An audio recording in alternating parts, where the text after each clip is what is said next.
नमस्कार दोस्तों। इस वीडियो में अपन लोग चर्चा करेंगे विजयदान देथा जी की जो उजाले की मुसाहिब कहानी है उसके वस्तुनिष्ठ प्रश्नोत्तर के बारे में। तो ये वीडियो आपके लिए काफ़ी महत्वपूर्ण होगा। पूरी कहानी का क्या हो जाएगा, रिवीजन हो जाएगा अपना एक ही साथ में। तो देखिए, सबसे पहले अपन को विजयदान देथा जी के जन्म के बारे में पता होना चाहिए कि विजयदान देथा का जन्म कब हुआ था।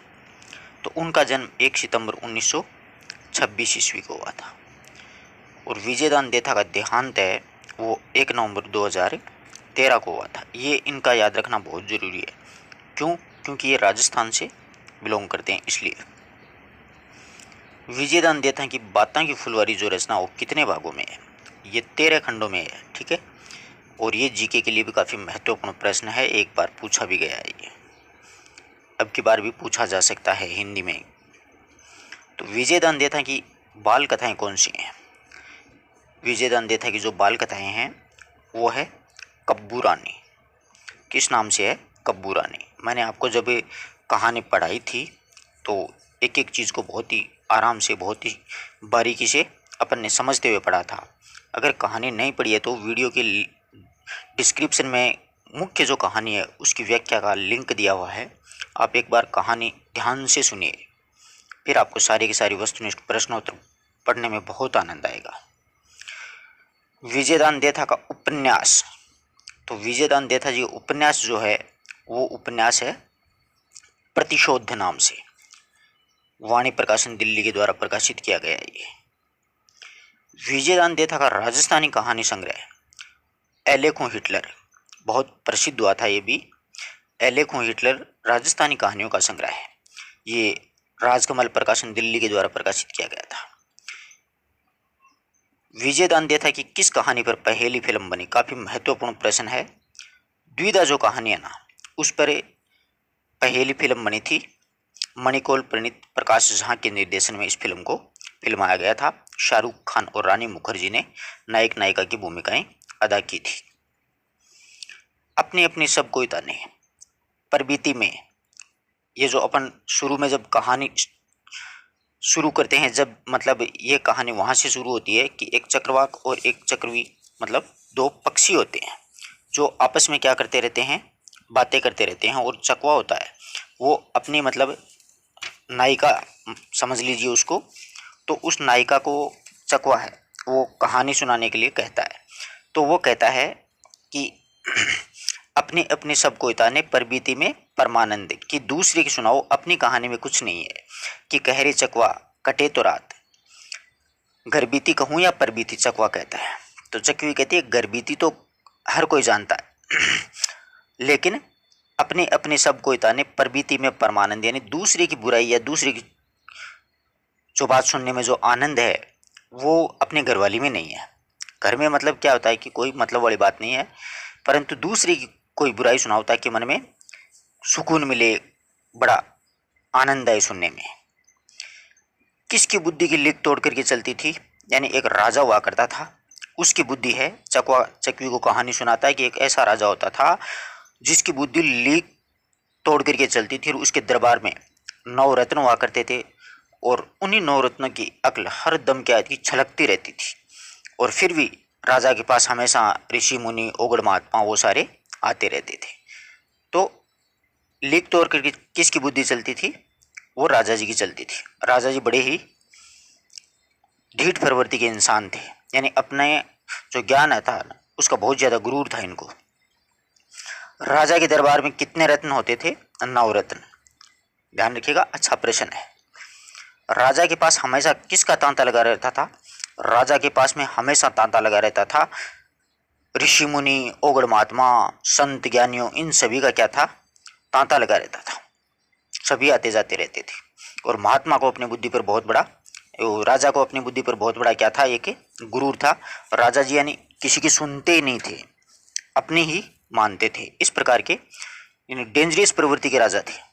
और दूसरा हठी प्रवृत्ति के भी अपन कह सकते हैं, यानी दूसरे की मानने वाला नहीं था। परंतु ऐसे राजा को एक ऐसे ही महात्मा से एक जगह टक्कर हो जाती है। राजा और दरबारियों की अकल का पानी कितना कितना ऊंचा चढ़ जाया करता था। 1.25 बांस, यानी उनके राजा के दरबार में जो लोग थे ना, उनके दरबारियों की अक्ल है वो सवा सवा बांस चढ़ जाया करती थी, प्रवचनों की बौछार हुआ करती थी। एक बार राजा के दरबार में कौन उपस्थित हुआ कि सभी ने उन्हें देखने की दौड़ पड़े। तो एक ऐसे तीर्थंकर आए थे राजा के दरबार में। तो क्या है कि सारे जो राजा की प्रजा थी, राजा के दरबारी थे, सब मानो इस प्रकार से भागे, इस प्रकार से दौड़े कि उनको ऐसा लगा कि मानो स्वयं परमेश्वर यहाँ पर अवतरित हो गए प्रत्यक्ष रूप से। और जिसने भी सुना है सब लोगों ने काम दाम छोड़ करके इस प्रकार से प्रवचन सुनने के लिए दौड़ते हैं और राजा के दरबार में हाजिर हो जाते हैं कि ऐसा सोचते हैं कि सबका जीवन एक साथ ही सार्थक हो जाएगा। तो एक तीर्थंकर आए थे राजा के दरबार में। आंख की ज्योति में, आंखों ही आंखों की मतलब ज्योति के अंदर महात्मा की छवि उतर गई थी। किस प्रकार से? पवित्र काया महात्मा की है ना, महात्मा की काया है वो इस प्रकार से पवित्र थी कि सबकी आंखों ही आंखों में महात्मा की छवि है वो उतर गई थी। बिल्कुल हवा और उजाले के सांचे में ढली हुई पवित्र काया थी वो एक तरह से। प्रवचन सुनते ही कलुषित यानी काले कलवे प्रत्येक बंदे की याचक दीठ कहाँ पर होगी थी? यानी महात्मा के चरणों में। यानी सब लोगों ने प्रवचन सुना और प्रवचन सुनने के बाद में सब लोगों की जो नजरें हैं वो महात्मा के चरणों में झुक गई, यानी सबका जीवन सार्थक हो गया। आशीर्वचन के उपरांत महात्मा के होठ खुले तो प्रजा के कानों में क्या घुलने लगा? या मानो कि प्रजा के कानों में प्रत्यक्षतः अमृत है ना, वो अमृत सा घुलने लग गया। इस प्रकार के अच्छे प्रवचन थे महात्मा जी के। ठीक है, तो यहाँ पर महात्मा जी के जो प्रवचन है उसको क्या कहा गया है? अमृत के समान बताया है। महात्मा के शिरोमुख से शब्दों की आभा निश्रिंस हो रही थी, यानी इस प्रकार से, किस प्रकार से निकल रही थी? जैसे बिजली की लहरें के उन्मान, उन्मान का मतलब समान, यानी ऐसा लग रहा था मानो कि बिजली की लहरों के समान महात्मा के जो श्रीमुख से शब्द निकल रहे थे, तो उनकी आभा है वो निश्रित हो रही थी बिजली के लहरों के समान। महात्मा ने किस उजाले में मरना श्रेष्ठकर माना है? सम्यक उजाला मतलब अपने आत्मा, अपने अंतर, अपने हृदय का जो उजाला होगा ना उसमें मरोगे तो वो सबसे श्रेष्ठकर है, वरना तो अंधेरे में मरना तो एकार्थ है। ठीक है, सम्यक उजाला। इसके चमत्कार से अभेद अंधियारे को मिटाने का प्रयास, यानी किसके चमत्कार से? अभेद जो अंधियारा है उसको मिटाने का प्रयास करना, तभी तुम्हारे को साक्षात्कार होगा। तो अंतस का कलुषित जो उजियारा है ना उससे आपका क्या होगा? कल्याण होगा। तो महात्मा जी क्या कहते हैं कि आपके हृदय में जो अंधकार भरा हुआ ना उसको मिटा दो, और उस अभेद अंधकार को मिटा दोगे तो आपके अंतस यानी हृदय में कलुषित उजियारे के एकदम बिल्कुल अकलुषित उजियारा प्रकाशित होगा, बिल्कुल प्रकाश होगा, यानी ईश्वर के साक्षात दर्शन आपको हो जाएंगे। तो अंतस का, ठीक है, यानी हृदय के अंदर अंधियारा और उजियारे को महात्मा ने क्या क्या कहा था? अंधियारा मतलब नरक की एमिट कालिमा बताई थी, और उजियारा जो होता है वो स्वर्ग का प्रत्यक्ष रूप बताया था कि अगर अंधेर में रहते हो तो नरक की एक एमिट कालिमा में जी रहे हो आप लोग, और अगर आप स्वर्ग में जाते हो तो उजियारा जो है वो स्वर्ग का प्रत्यक्ष रूप महात्मा जी ने बतलाया था। राजा और समस्त जो दरबारी हैं उन्होंने हाथ जोड़ करके बेहद निहोरे किए। निहोरे का मतलब उनकी आव भगत की। और महात्मा ने क्या ग्रहण नहीं करने की हामी भरी? प्रसाद ग्रहण नहीं करेंगे, चाहे कुछ भी हो जाए। महात्मा ने साफ मना कर दिया कि जब तक आपके राज्य से अंधियारा नहीं खत्म होगा मैं आपके राज्य का पानी तक नहीं पीऊंगा। राज्य का एक छत्र अधिपति, यानी जो राजा होता है वो पूरे राज्य का एक छत्र अधिपति होता है।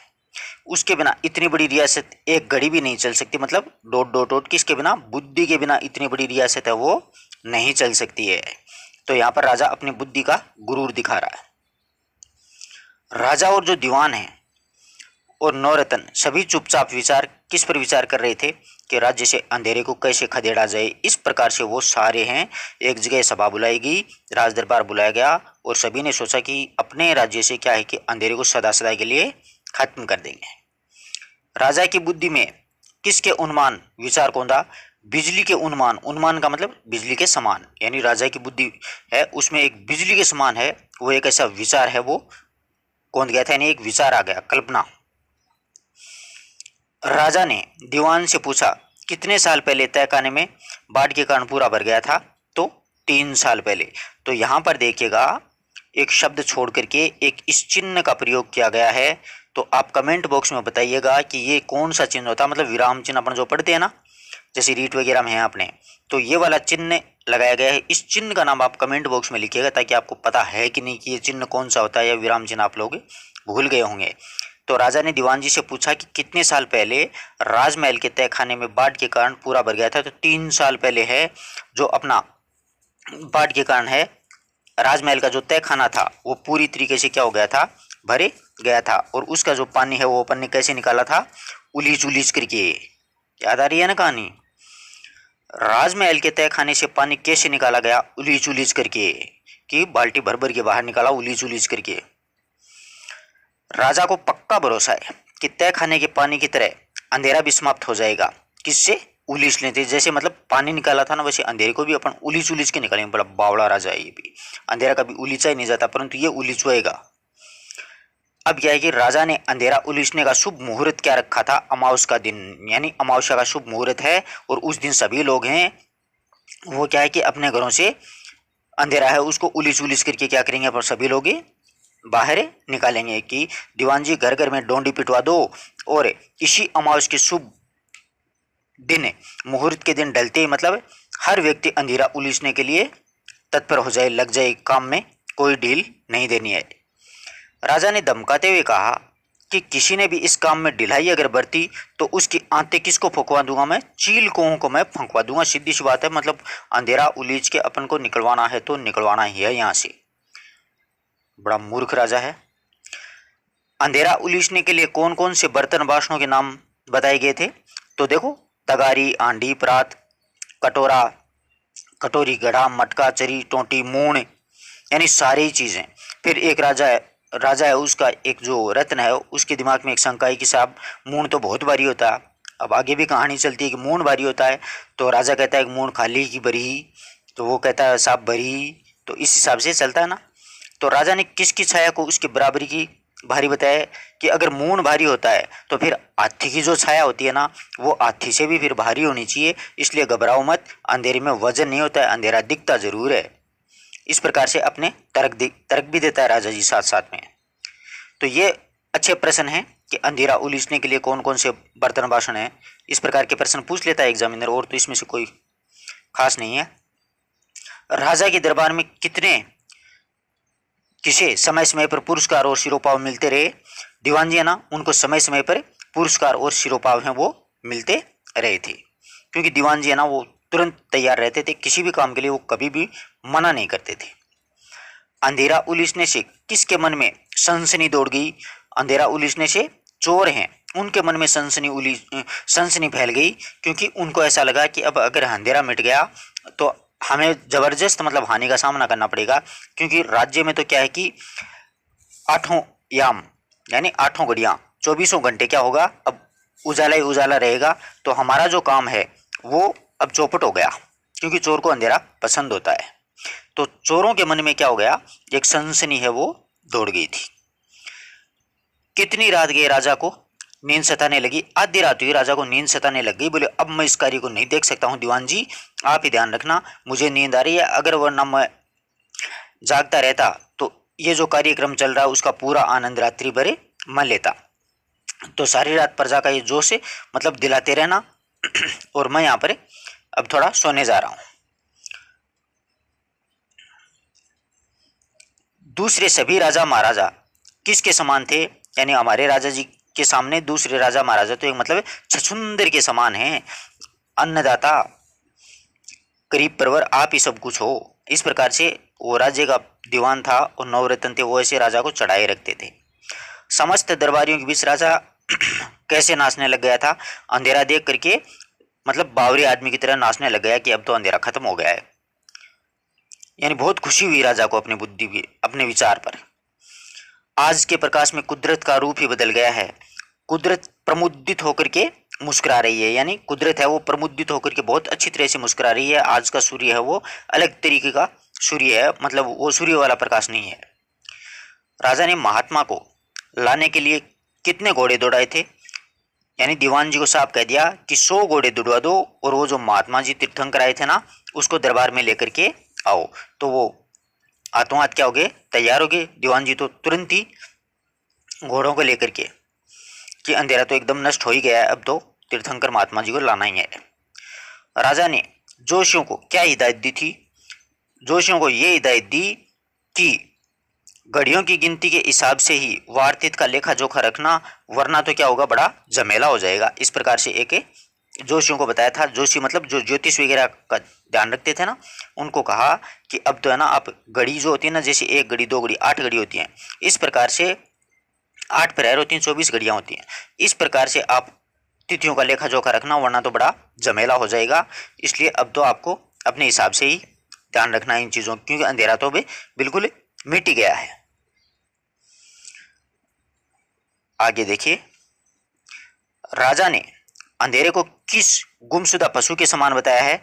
यानी एक गाय, गुमशुदा पशु गाय होती है ना, उसके समान बताया कि जैसे एक गाय होती है वो भी कहीं पर गुम हो जाती है तो अपने खूंटे पर दौड़ करके वापस आ जाती है। इस प्रकार से वो अंधेरा है ना, वो शाम के समय वापस आ गया। तो राजा ने कहा कि ये तो मतलब एक गाय की तरह है, ये वापस लौट आया है। तो गुमशुदा गाय के समान, यानी अपने पुराने खूंटे पर आ जाती है, तो अंधेरा है वो भी आज 1-2 दिन आएगा फिर वापस चला जाएगा।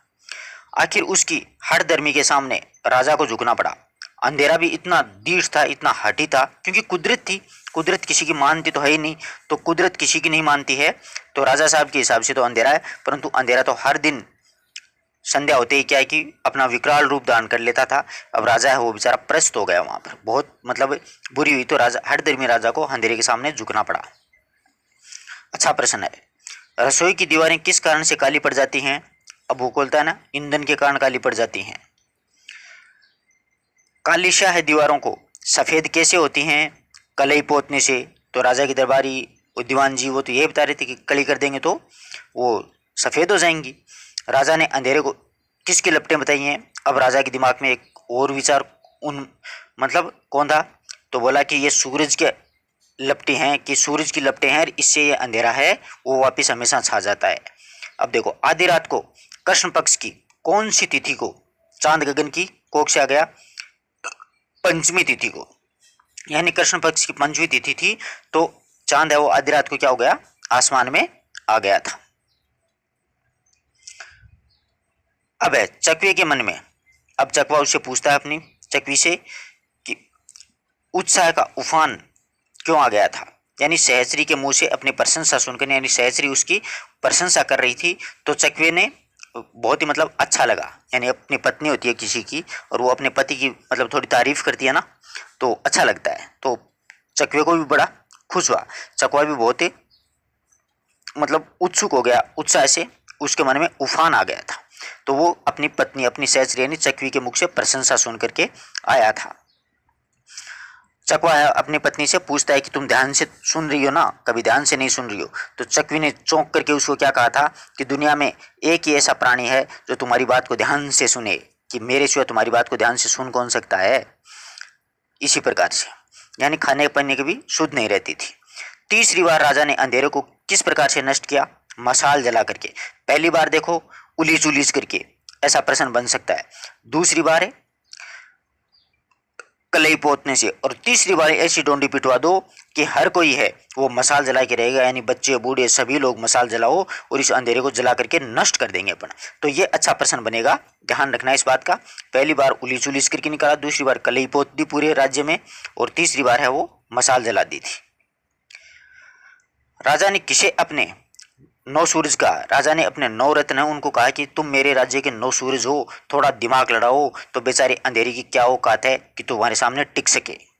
सभी दरबारियों के मुंह पर कालिक पुत गई थी। क्यों? क्यों अंधेरे को जलाने का कोई जो जितने भी उपाय थे वो सारे के सारे व्यर्थ गए। तो सभी को क्या हुआ कि बहुत ही बुरा लगा, यानी वो ऐसा सोचा, सभी को अपने आप पर गिलानी हुई कि अपने इतने कार्य किए हैं परंतु अंधेरा तो अभी तक है, यूं का यूं ही है, वो जला नहीं। तो अंधेरे को जलाने के प्रयास में सभी के मुंह पर कालिक पुत गई थी। अंधेरे को समाप्त करने के लिए राजा ने किसे पतली पतली किरणों की रस्सियों से बांध रखना चाहता था? अब नया दिमाग चलाता है सूरज को कि अपन किरणों की पतली पतली रस्सियों से सूरज को बांध करके रख लेंगे। कौन किसी राजा की खुशामद करती, न उसका अंकुश मानती और वह अपनी ही भांति अपनी मति और गति से घूमती है। यानी कुदरत होती है ना, कुदरत वो किसी का भी कुछ भी नहीं मानती है। ना तो राजा की कोई खुशामदी मानती है, ना उसका अंकुश मानती है, और वह अपनी ही मति और गति के अनुसार चलती है। यानी कुदरत होती है वो किसी का भी नहीं मानती है, अपने नियम के अनुसार ही चलती है वो। अब पंडित बुलाता है राजा, उसको क्या टोटका बताया राजा को? राजा को कहा कि आप एक खरे सोने का एक सांड बना करके दान कीजिए, और वो भी खरे सोने का सांड मतलब पंडितों को करना है। राजा ने पूछा कि सोने का सांड किसे दान करना है? कि पंडितों को ही। क्यों? पंडित अपने ही लिए चाह रहे थे सब कुछ। अब राजा कहता है कि गरीबों को दे दूं। बोलो नहीं, दया निदान, गरीबों को अगर भगवान गणेश का चाहिए तो आप चूहा दान कर सकते हो, जबकि सांड है ना वो तो पंडितों को ही दान करो। क्यों? पंडितों को कलेजे में आग लग गई थी कि ये कहीं सांड गरीबों में बांट देगा तो अपने लफड़ा हो जाएगा, इसलिए बोले नहीं नहीं, उनको तो चूहा ही दो। और जिसकी माँ है गणेश जैसी पार्वती और शिव जैसे पिता हैं, उसके लिए उस गणेश का एक चूहा है वो गरीबों को दान कर दो। पंडितों ने राजा को कौन सा व्रत रखने को कहा? अखंड मौन व्रत रखने के लिए कहा था कि हे पर्वतदिगार, हे महाराज, आप 7 दिन है वो बिल्कुल चुप रहोगे, बोलोगे नहीं। उनको पता था कि अगर इस सांड का पता चल गया तो ये राजा हमें मार डालेगा, इसलिए बेचारों ने पहले ही उपाय सोच लिया पंडितों ने। किस तालाब में? घोंसले के लिए कहा था। और ये अखंड मौन व्रत है ना वो 7 दिन के लिए रखवाया था, ये भी ध्यान रखना। और एक तालाब था उसमें घोंसले खुदवाने के लिए कहा था कि एक भीम तालाब है, और उसमें आप ऐसा करो राजा जी, उस भीम तालाब में 7 घोंसले बनवा दो, 1.25 हाथ नीचे 7 घोंसले खुदवा दो। तो भीम तालाब में कितने हाथ नीचे घोंसले? यानी 1.25 हाथ नीचे आप घोंसले खुदवा दो। कितने? मतलब 7 घोंसले खुदवा दो। पंडितों ने ऐसा ही कहा। और तालाब में 1.25 हाथ नीचे घोंसला खुद नहीं सकता क्योंकि पानी उसे घोंसले में चला जाएगा। पंडितों को तो पता ही था कि मुर्ग है वही। तो घोंसले में कौन सी चिड़िया मतलब अलग अलग जगह अंडे देगी? तो उन्होंने बताया था कि सोन चिड़िया जो है ना, शगुन चिड़िया जिसको अपन बोलते हैं, वो आकर के अंडे देगी। तो फिर आपकी सारी जो इच्छाएं हैं वो सब कुछ पूरी हो जाएंगी। फिर आप सूरज को अपनी हथेली में भी खिला सकते हो।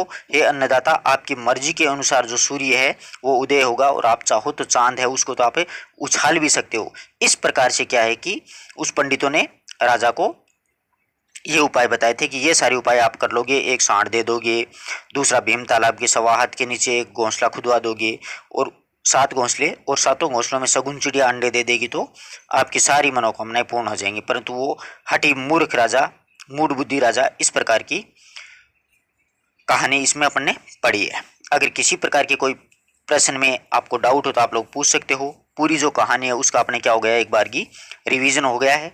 कहानी की व्याख्या पढ़नी है तो डिस्क्रिप्शन में आपको लिंक मिलेगा, वहाँ से पढ़ सकते हो, और प्लेलिस्ट के माध्यम से भी आप लोग पढ़ सकते हो। कहानी कैसी लगी कमेंट करके बताना, और अपने मित्रों तक ज़्यादा से ज़्यादा शेयर करना। धन्यवाद दोस्तों।